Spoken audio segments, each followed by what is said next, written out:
11 વર્ષની ઉજવણી કરવામાં આવી છે.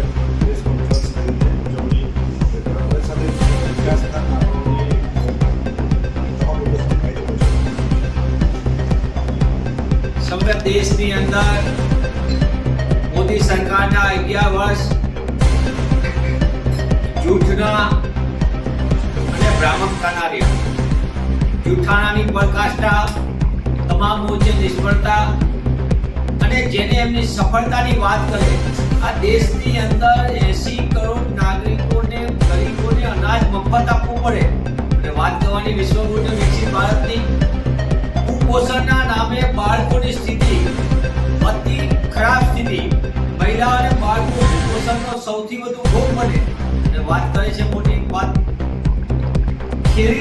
ખેતી, ખેડૂત અને ગામડાને બરબાદ કરી દીધી અને હિન્દુસ્તાન પાયમાલ થાય તેવા કાળા કાયદા લાવનારી મોદી સરકારે તેમના શાસનકાળની અંદર ખેડૂત અને ખેતીને બરબાદ કર્યા છે અને ખેડૂત વધુ દેવા તરફ ધકેલાઈ ગયો છે. આ આંકડા ભારત સરકારના જ કહી રહ્યા છે. આ દેશની અંદર અસમાનતા આસમાને છે. 45 વર્ષમાં સૌથી વધુ બેરોજગારીનો દર પણ મોદી સરકારની 11 વર્ષની સિદ્ધિ છે. સત્તામાં આવવા માટે દર વર્ષે 2 કરોડ રોજગારની વાતો કરનાર મોદી સરકારના જૂઠની પરાકાષ્ઠા એ છે કે ખુદ ભારત સરકારના આંકડા કહી રહ્યા છે કે બેરોજગારી આસમાન ઉપર છે. દેશની અંદર ગરીબ અને અમીર વચ્ચેનો, એટલે કે ગરીબ વધુ ગરીબ થતો જાય છે, મધ્યમ વર્ગ ગરીબાઈ તરફ ધકેલાય અને પૈસાદાર અતિ પૈસા તરફ જતો રહે, એ પ્રકારની અસમાનતા પણ મોદી સરકારની સિદ્ધિ છે. આંતરરાષ્ટ્રીય કક્ષાએ જે આપણા પાડોશી મુલ્કો, જે દેશો જેની સાથે આપણે વર્ષોથી સારા સંબંધો હતા, તે મોટા ભાગના સાથે આપણે સંબંધોમાં મોટા પાયે ખટાશ આવી ગઈ છે. એટલે કે શ્રીલંકા સાથે આપણે પ્રશ્નો થાય, બાંગ્લાદેશ સાથે પ્રશ્ન થાય, પાકિસ્તાન સાથે કાયમી પ્રશ્નો હતા, પણ બાંગ્લાદેશ, નેપાળ, શ્રીલંકા એ આપણી સાથે ઘણા સારા સંબંધો હતા, એમાં પણ મોટી ખટાશ આવી ગઈ. નાના વેપાર ધંધા ઉદ્યોગ સતત ખલાસ થાય તેવી ભાજપાની નીતિ અને જીએસટી ના કોમ્પ્લેક્સના કારણે નાના વેપાર ધંધા સંપૂર્ણપણે ખલાસ થઈ અને જીએસટી ના નામે મોટા પાયે દેશમાં લૂંટ ચાલી રહી છે.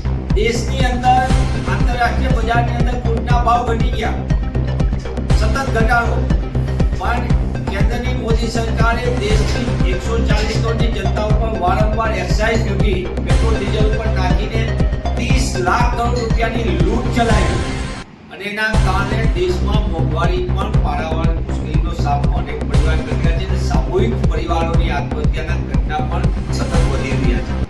મહિલાઓ પર અત્યાચારમાં પણ મોદી સરકારની અવ્વલ નંબર ઉપરની સિદ્ધિ છે. હું નથી કહેતો, ખુદ એનસીઆરટીના ડેટા કહે છે કે જે મહિલા બેટી બચાવો બેટી પઢાઓની વાત કરનારી મોદી સરકાર સૂત્રો તો સારા આપે, પણ બેટી કોનાથી બચાવી એ સૌથી મોટો પ્રશ્ન થઈ ગયો છે અને દીકરીઓની ઉપર જે પ્રકારે અત્યાચાર વધી રહ્યા છે આપણી સૌના માટે છે.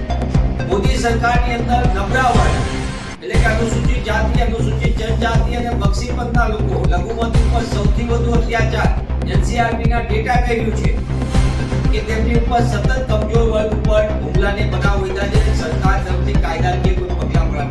આમ સમગ્ર 11 વર્ષ મોદી સરકારના જૂઠાણાના, સરકારી તિજોરીને લૂંટવા દેવાના, પોતાના મળતિયાઓને સરકારી સંસાધનો ઉતારી દેવાના અને દેશની જનતાને મોંઘવારીના ખપ્પરમાં ધકેલી દેવાનો અને ખેડૂત ખેતીને હિન્દુસ્તાનને બરબાદ કરવાના 11 સાલ એ મોદી સરકારની સિદ્ધિ છે.